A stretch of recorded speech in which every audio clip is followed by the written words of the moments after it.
नमस्कार। मैं doctor Anoop Kumar Sharma, SPNKS government PG college Dausa से MSc फाइनल के विद्यार्थियों के लिए ऑर्गेनिक सिंथेसिस फर्स्ट पेपर की जो चौथी इकाई है, चौथी यूनिट है, उसके अंतर्गत अर्न ईस्टर्न रिएक्शन के इस ई व्याख्यान में आपका स्वागत करता हूँ। अर्न पिछले पिछले ई व्याख्यान में हमने फेवरोस्की रीअरेंजमेंट के बारे में पढ़ा था। आज अर्न ईस्टर्न रिएक्शन के बारे में पढ़ेंगे। अर्न ईस्टर्न रिएक्शन में एक कार्बोक्सिलिक एसिड को उसके हायर होमोलॉग में कन्वर्ट किया जाता है। इस रिएक्शन की सिंथेटिक एप्लीकेशंस बहुत ज़्यादा है, क्योंकि बहुत ही सुरक्षित और अच्छी यील्ड वाला रिएक्शन है ये। The reaction consist in increasing the length of the carbon chain by methylene group in carboxylic acid. This reaction consists the increase in the length of the carbon chain by methylene group in carboxylic acid, that is conversion of an acid to its higher homologue. Carbon chain की length को बढ़ा देता है एक methylene group से। एक methylene group के बढ़ने से हायर होमोलॉग मिल जाता है किसी सीरीज में। So this that is conversion of acid to its higher homolog. किसी एसिड को उसके हायर होमोलॉग में कन्वर्ट कर देता है by increasing one methylene group in that acid. For example here this RCOOH is here and it is converted to RCH2 COOH। एक CH2 एक methylene group इसमें जुड़ गया। So this is a higher homolog of this acid. This reaction consist of the following steps. These are the steps which occur in this reaction. The acid is first converted to the acid chloride, which reacts with the excess of diazomethane. पहले this reaction को सबसे पहले acid chloride में convert करते हैं। Acid chloride में convert करने का तरीका है थायोनिल क्लोराइड आदि से इसको रिएक्शन करा देंगे। So this acid is first converted to acid chloride and then it is reacted with excess of diazomethane. Diazomethane should be taken in excess. I am emphasizing on this excess because you will see later on that why this excess diazomethane is used. Why where it consumed this excess of diazomethane. So excess of diazomethane is taken to form diazoketone. So this acid is now converted to the diazoketone in the second step. Diazoketone on irradiation with light or heating with silver oxide in presence of water splits off. ये this off is OFF not OF, है ना। So split off nitrogen to give ketene. So diazoketone is irradiated with light or heating with silver oxide. This is heated with silver oxide in presence of water to splits off nitrogen to give ketene. Diazomethane जो है वो light से radiation करने पर या silver oxide के साथ गर्म करने पर इन प्रेजेंस ऑफ वाटर इसमें से नाइट्रोजन निकल जाता है। Splits off OFF nitrogen to give ketene. This rearrangement of the diazoketone to ketene is known as Wolff's rearrangement. ये जो रिएक्शन है ना, this conversion of nitrogen the split of nitrogen है ना, the rearrangement of diazoketone to ketene, ये Wolff rearrangement है। So Wolff rearrangement takes place here to give ketene. The ketene then react with water to form higher homologue of starting acid. So this ketene is now reacts with water. Ketene water से react करती है. सो ये steps यहाँ इस reaction में देखिए. This acid, this is converted to the acid chloride by the reaction of thionyl chloride, and then it is reacted with excess of diazomethone 2CH2 and 2, and this process, this chlorine is eliminated as methyl chloride and nitrogen is removed from this to give this RCOCH2. This is diazoketone. This diazoketone is either irradiated with light or treated with silver oxide to give this ketene, and ketene is then treated with water to give higher homologue of this acid. So these are the steps of this reaction.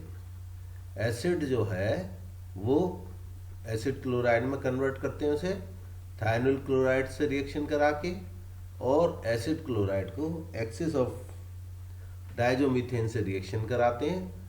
Diazomethane से reaction कराने पर डायजोकीटोन बन जाता है. डायजोकीटोन को silver oxide से या silver oxide के साथ गर्म करते हैं या लाइट से रेडिएट करते हैं तो कीटीन मिल जाता है. ये कीटीन है. कीटीन व्हेन रिएक्टेड विद वाटर, पानी से रिएक्शन करा के कीटीन पानी से रिएक्शन कराएंगे तो इस स्टार्टिंग जो शुरुआत वाला एसिड है उसका हायर होमोलॉग हमें यहाँ मिल जाएगा. ये मिथिलीन ग्रुप इसमें ऐड हो गया. नेट रिजल्ट क्या है कि एसिड का हायर होमोलॉग इसमें मिल जाएगा. एक मिथिलीन ग्रुप उसके अंदर ऐड हो जाएगा.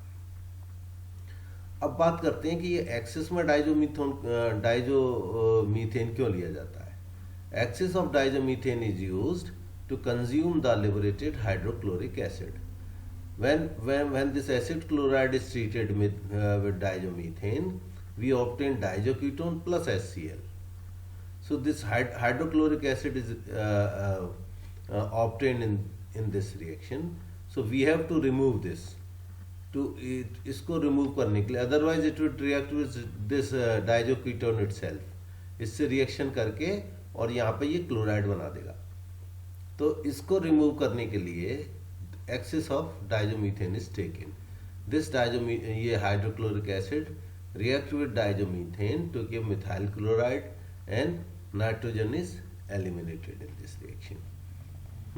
सो ये नाइट्रोजन ये निकल रही थी ना यहाँ पे, ये नाइट्रोजन ये इसकी वजह से. सो एक्सेस ऑफ डायजोमीथेन ये यहाँ पे ली जाती है. और एक्सेस ऑफ डायजोमीथेन का काम ये है कि डायजोकीटोन तो बनाना ही है, और डायजोकीटोन के साथ जो हाइड्रोक्लोरिक एसिड बन रहा है एडिशनल, उस हाइड्रोक्लोरिक एसिड को रिएक्ट करके और इसको मिथाइल क्लोराइड और नाइट्रोजन में कन्वर्ट कर देता है. सो यहाँ पे से इस प्रोसेस में HCl इसमें से रिमूव हो जाता है. If diazomethane is not taken in excess, अगर हम ज़्यादा न लें, अगर ये इससे होगा तो diazoketone is lost by the reaction of hydrochloride to give chloromethyl ketone.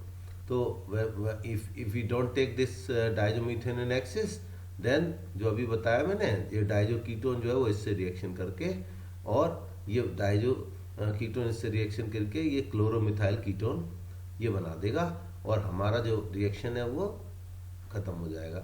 सो ये that's why diazomethane is taken in excess. Now this R group में भी आइदर एल्काइल और एराइल और हेट्रोसाइक्लिक, ये कुछ भी हो सकता है. एल्काइल एराइल ले सकते हैं, हेट्रोसाइक्लिक हो सकता है और एलिसाइक्लिक हो सकता है. And may contain the reducible group which remain unaffected. And this is very important कि ये जो आर ग्रुप है इसके अंदर अगर कोई रिड्यूसिबल ग्रुप है तो वो भी ले सकते हैं, और वो रिड्यूसिबल ग्रुप अनअफेक्टेड रहता है. उसके ऊपर इसका रिएक्शन नहीं होता है ना। तो again acid group reacts with diazomethane and diazoketone. अगर उसके पास उसके ऊपर ये जो अपन ने सबस्ट्रेट लिया है एराइल और इनके ऊपर अगर कोई एसिडिक ग्रुप है तो वो रिएक्शन कर लेता है डायजोमीथोन से, मीथेन से, है ना, और डायजोकीटोन से रिएक्शन कर सकता है। अदरवाइज अगर कोई रिड्यूसिबल ग्रुप है उनके पास तो वो अनअफेक्टेड रहता है। Now in the last step, इसे आखिरी स्टेप में यहाँ पे हमने वाटर लिया था तो ये कीटीन जो है वो एसिड दे रही थी। अगर हम इसकी जगह अल्कोहल ले लें वाटर की जगह, इफ अल्कोहल अमोनिया और amine is present in place of the water then ester amide और substituted amide respectively is formed. अगर लास्ट वाले स्टेप में हम वाटर के जगह अल्कोहल ले लेंगे तो वाटर से तो एसिड मिलता था, अल्कोहल से एस्टर मिलेगा। अमीन अमोनिया लेंगे, अमोनिया से एमाइड मिलेगा, और अगर अमीन लेंगे तो सब्स्टिट्यूटेड एमाइड मिलेंगे। सो इफ अल्कोहल लास्ट आखिरी स्टेप में यदि अल्कोहल के वाटर के स्थान पर अल्कोहल अमोनिया और अमीन लेंगे तो ये प्रोडक्ट हमें मिलेंगे। कौन से प्रोडक्ट मिलेंगे?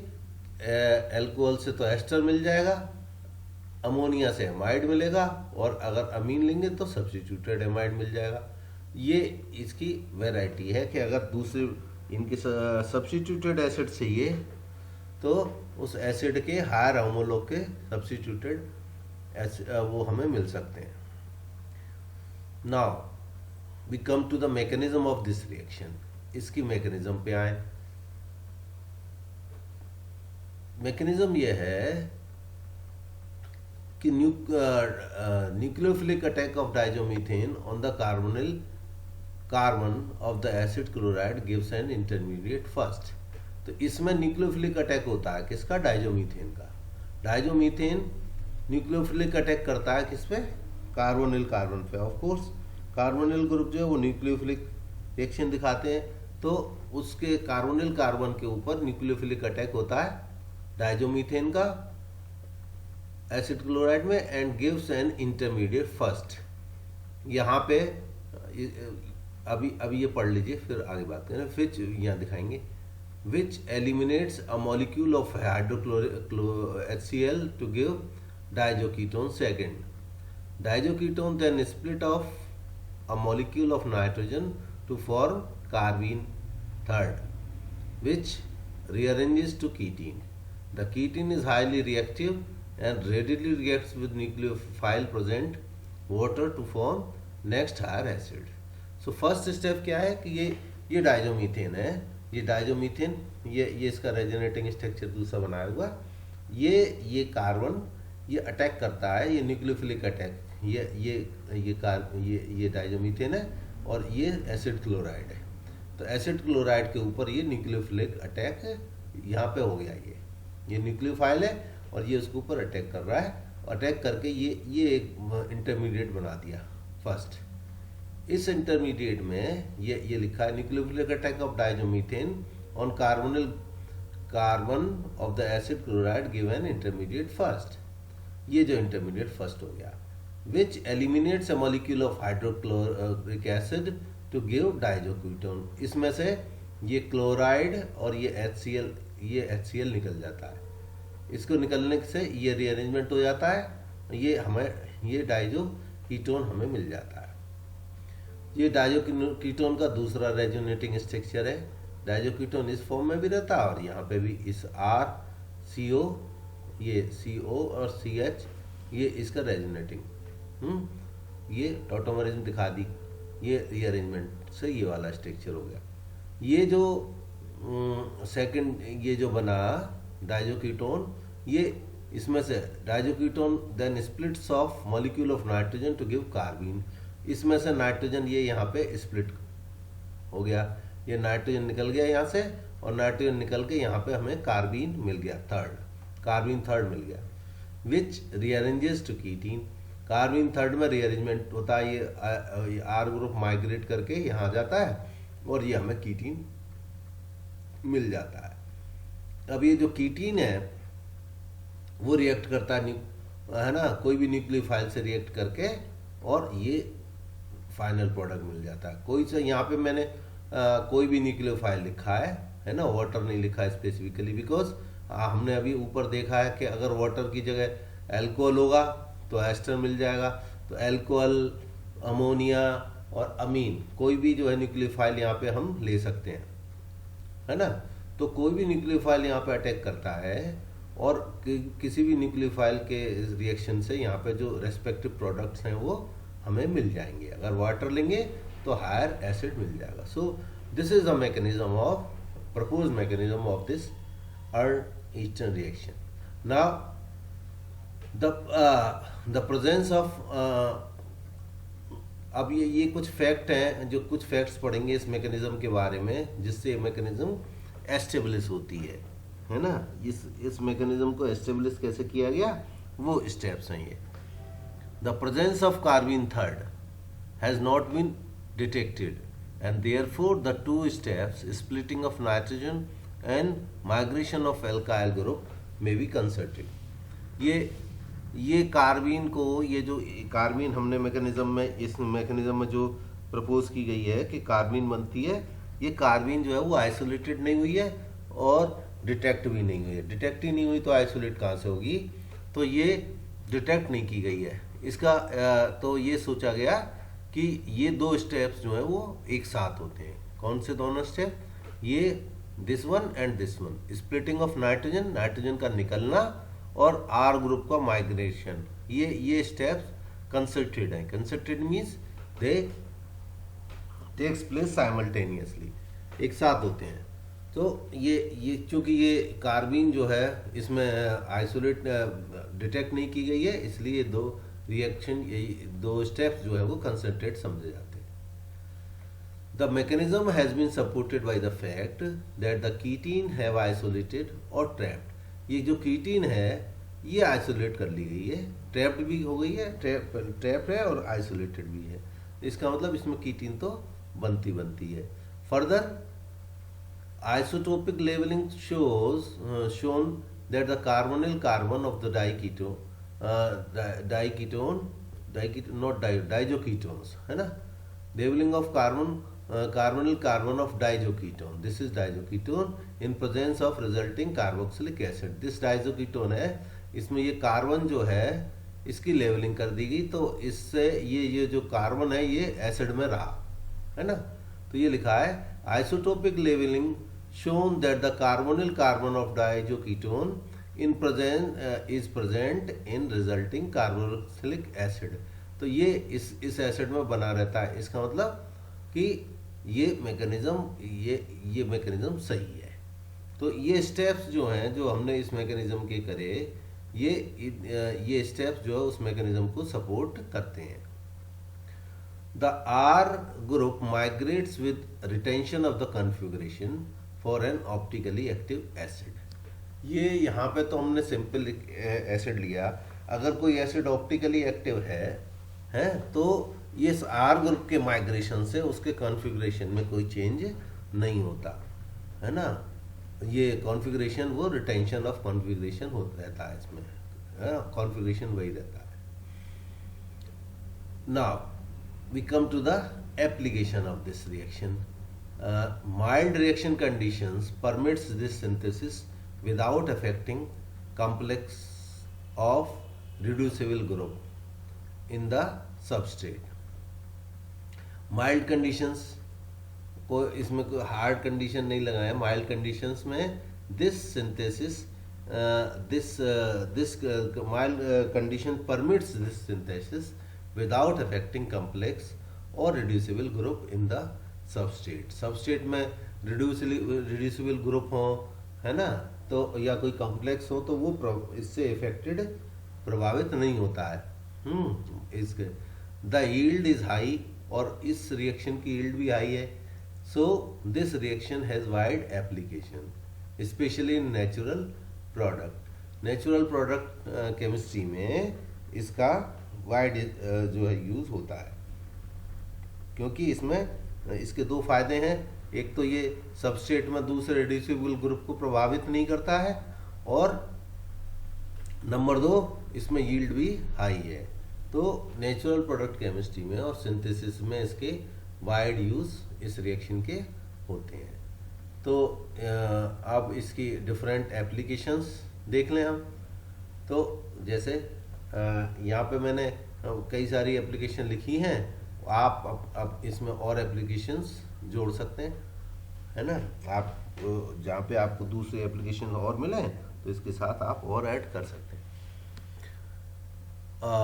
ये डिपेंड करेगा कि एग्ज़ाम में मतलब आपके पास कितना समय है इनको लिखने के लिए, है ना। उस हिसाब से आप इसमें ऐड या रिड्यूस कर सकते हैं। Now we come to the first application of this alpha naphthoic acid, है ना। This is alpha naphthoic alpha naphthoic acid when treated with thionyl chloride and diazomethane it gives diazo alpha naphthone. में 2 step एक साथ कर दिए, पहले इसका chloride बन जाएगा और फिर डाइजो अल्फा नेप्थोन बन गया, है ना। Diazo alpha naphthone when this treated with silver oxide and water के साथ गर्म करेंगे तो यहाँ पे एसिड इसका हायर होमोलॉग CH2COOH हो जाएगा, अल्फा नेप्थाइल एसिटिक एसिड।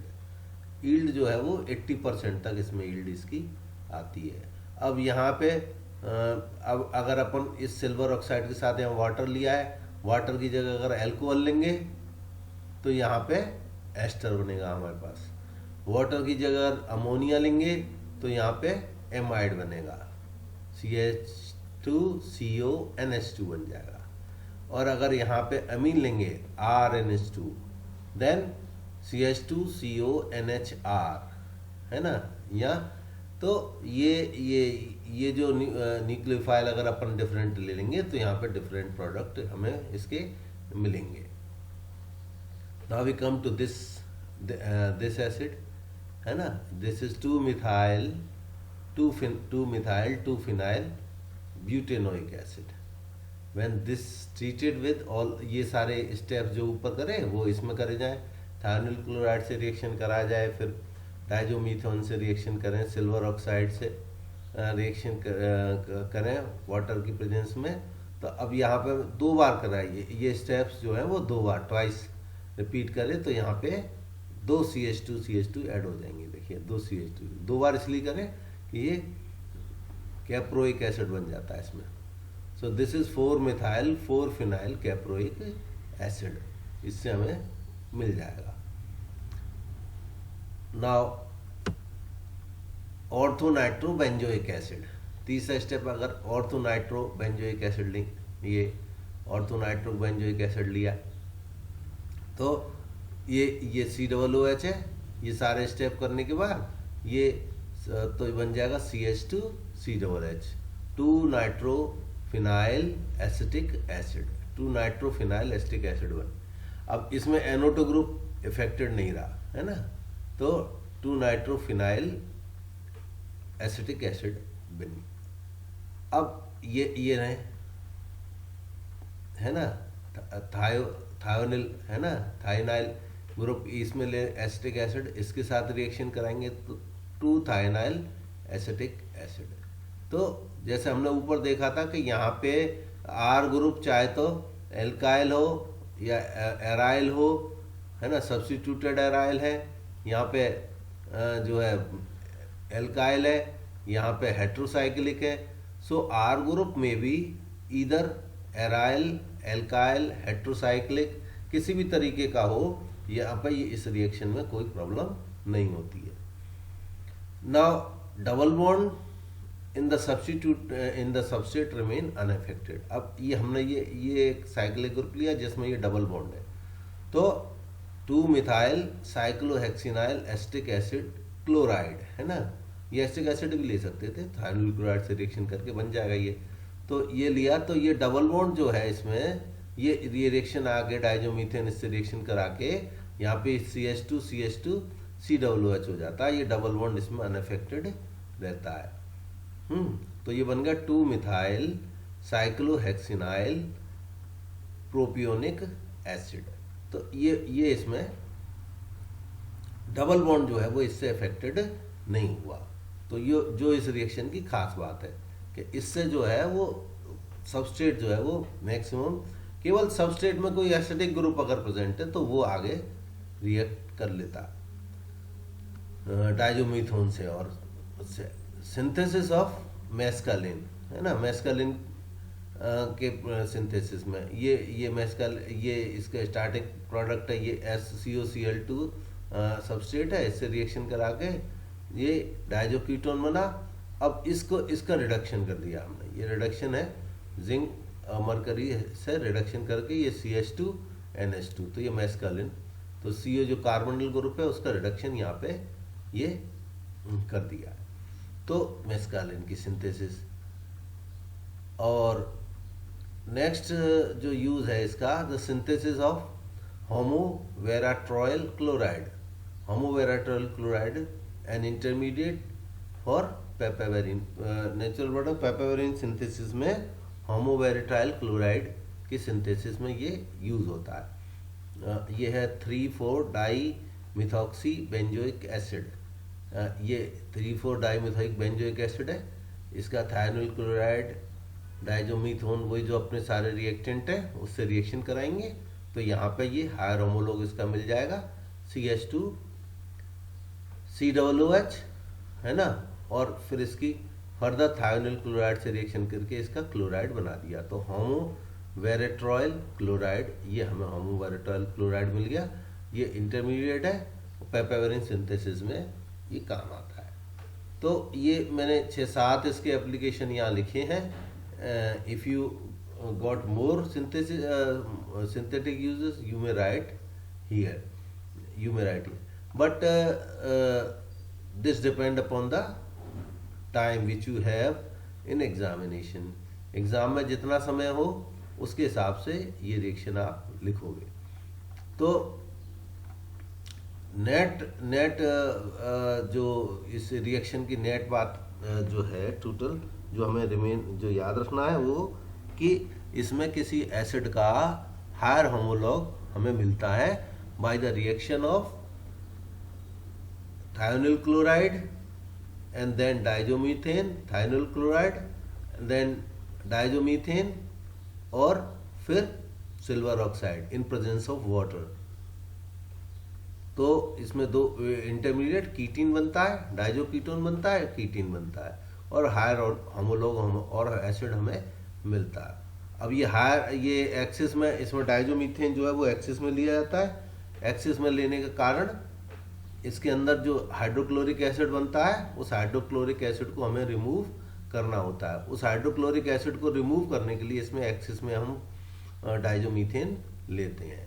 अगर एक्सिस में डाइजोमीथेन नहीं लेंगे तो ये हाइड्रोक्लोरिक एसिड इससे डाइजोकीटोन से रिएक्शन करके उसका क्लोराइड बना देगा।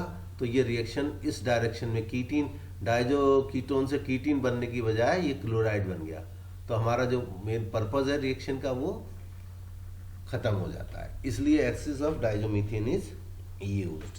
नाउ यहाँ पे आर ग्रुप जो अल्काइल, ये आर ग्रुप है वो कुछ भी हो सकता है, एल्काइल भी हो सकता है, एराइल भी हो सकता है, हेट्रोसाइक्लिक भी होता है, एलिसाइक्लिक भी होता है।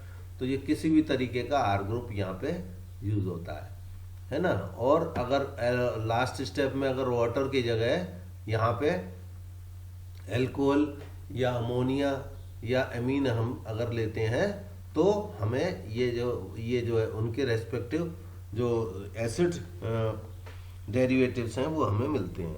अगर वाटर लेंगे तो एसिड मिलेगा, और अगर इनमें से कोई दूसरा न्यूक्लियोफाइल ले लेंगे तो उसके रेस्पेक्टिव एसिड जो है एसिड सब्स्टिट्यूट वो है डेरिवेटिव्स वो हमें मिलेंगे। एल्कोहल से एस्टर, अमोनिया से एमीन, अमीन से जो है सब्स्टिट्यूटेड अमीन्स मिलेंगे।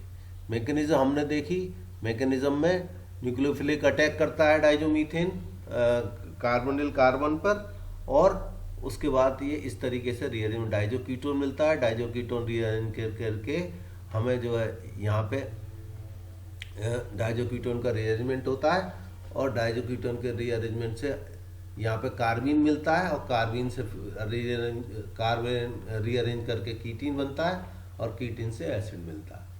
डाइजोमीथेन जो यहाँ पे जो कार्बिन है ये चूंकि आइसोलेटेड नहीं हुआ है, इसलिए यहाँ पे ये प्रपोज किया गया कि यहाँ पे ये कंसल्टेड स्टेप्स में ये दोनों चीज़ें होती हैं, removal of nitrogen and migration of alkyl group. तो ये इसकी फिर इसकी ये मैकेनिज्म हम जो है एस्टेब्लिश करते हैं कंसल्टेड से कि यहाँ पे लेवलिंग ऑफ कार्बन से यहाँ पे इसकी मैकेनिज्म एस्टेब्लिश करी गई। फिर इसके यूजेस है ना, और फिर इसके यूजेस हम अपनी तरफ से ये यूजेस लिखेंगे। तो ये है अर्नस्ट रिएक्शन। Thank you.